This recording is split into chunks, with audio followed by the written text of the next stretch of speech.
ಈ ಒಂದು ಸಂವಿಧಾನದ ತಿದ್ದುಪಡಿಯನ್ನು ನಾವು ಮಾಡ್ತಾ ಇದ್ದೇವೆ. ನೀವು ಸಹಕಾರ ಕೊಡಬೇಕು ಅಂತ ಹೇಳಿ ಮನವಿ ಮಾಡಿ ಅವತ್ತು ಈ ರಾಷ್ಟ್ರಕ್ಕೆ 21 ವರ್ಷದಿಂದ 18 ವರ್ಷದಲ್ಲೂ ಕೂಡ ಮತದಾನ ಹಕ್ಕು ಬಂತು.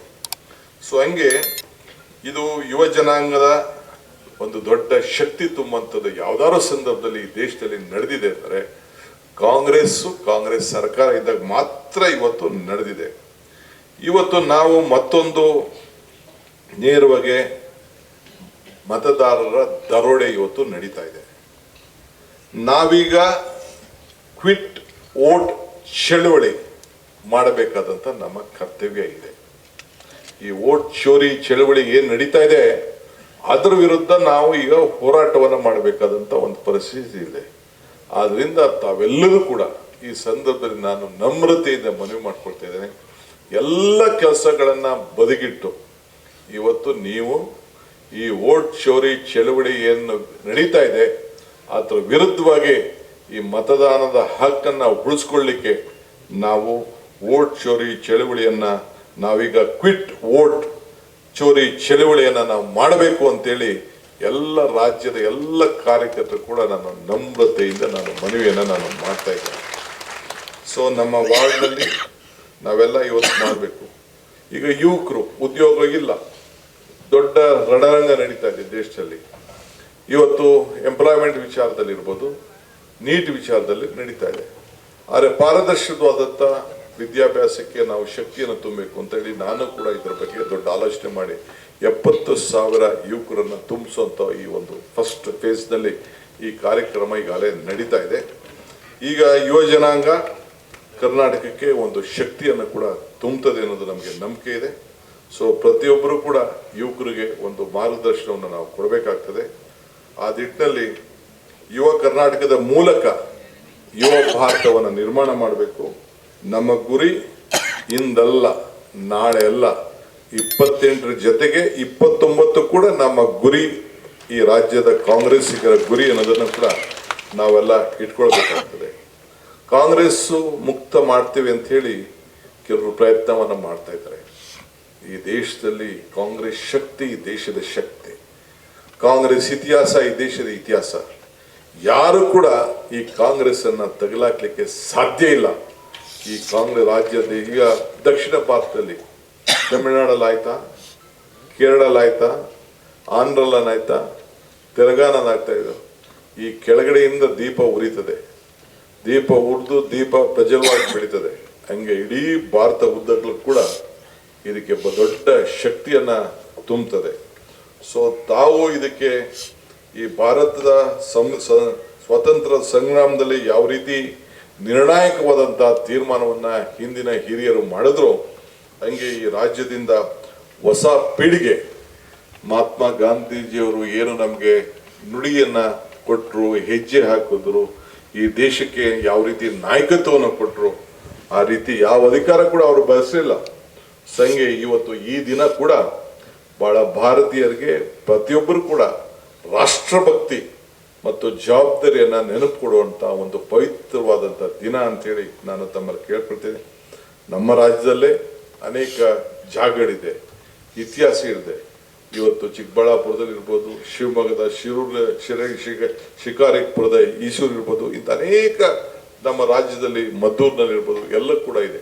ನಿನ್ನೆ ತಾನೇ ಅದಕ್ಕೊಂದು ಹೊಸ ಸಮಿತಿ ಮಾಡಬೇಕು ಅಂತೇಳಿ ಮದ್ದೂರಿನಲ್ಲಿ ನಾನು MLA ಅವರು ರಿಕ್ವೆಸ್ಟ್ ಮಾಡೋದಂತ. ಪಾಪ MLA ಅವರು ಕೂಡ ಸ್ವಂತ ಜಾಗವನ್ನ ನಾನು ಮದ್ದೂರಿನಿಂದ ಒಂದು ಜಾಗ ಉಚಿತವಾಗಿ ಕಾಂಗ್ರೆಸ್ ಕಚೇರಿಗೆ ಕಟ್ತೇನೆ ದೇವಸ್ಥಾನಕ್ಕೆ ಅಂತೇಳಿ ಗಿಫ್ಟ್ ಕೊಟ್ಟರು.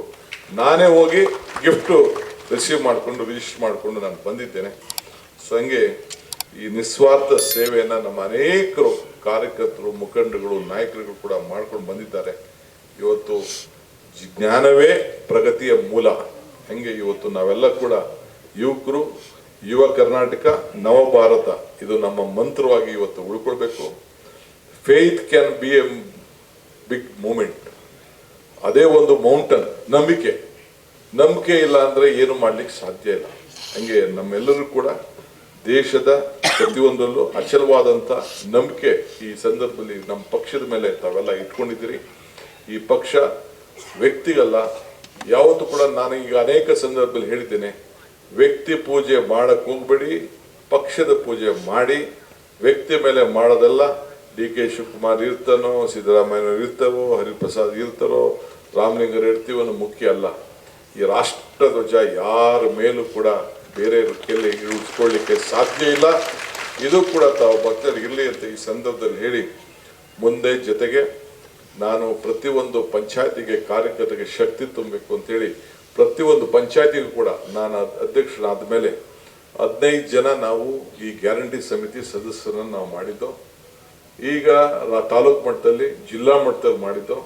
ಈಗ ಪ್ರತಿಯೊಂದು ಪಂಚಾಯತಿಲೂ ಕೂಡ 6 ಜನ ಗ್ಯಾರಂಟಿ ಸಮಿತಿ ಸದಸ್ಯನಾಗಿ ಮಾಡಿ ಈಗ ಹೊಸದಾಗಿ ಅದಕ್ಕೆ ಯಾವ ರೀತಿ ರೂಪ ಕೊಡಬೇಕು ಅಂತೇಳಿ ಪ್ರತಿ ಪಂಚಾಯತಿಗೂ ಕೂಡ 6 ಜನ ಅಂದರೆ ಒಂದು 40 ಪಂಚಾಯತಿ ಇತ್ತು ಅಂದರೆ ಸುಮಾರು 250-260 ಜನ ಕಾರ್ಯಕರ್ತರಿಗೆ ಗುರ್ಸುವಂಥದ್ದು ಸರ್ಕಾರದ ಗ್ಯಾರಂಟಿ ಏನಿದೆ.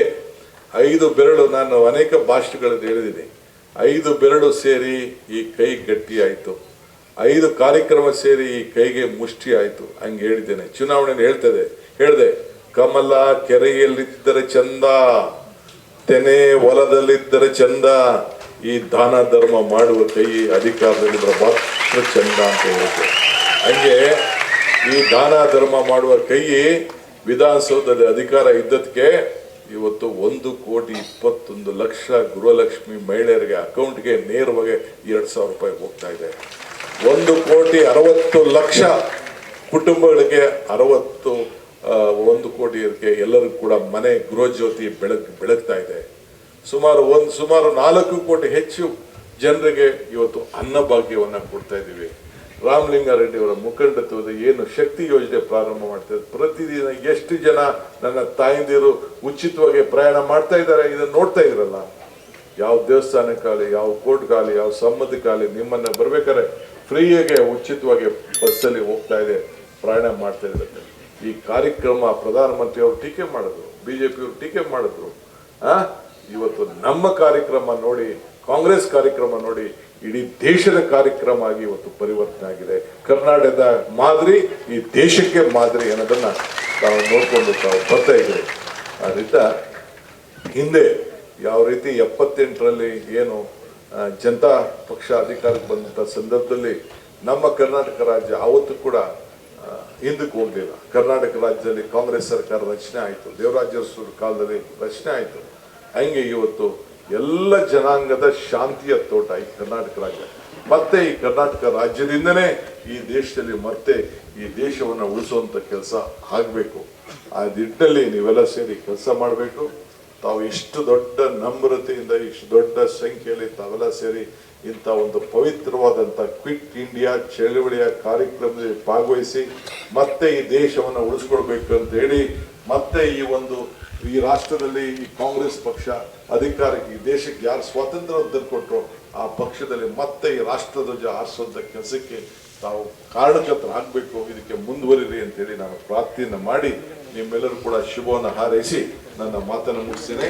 ಜೈ ಹಿಂದ್, ಜೈ ಕಾಂಗ್ರೆಸ್.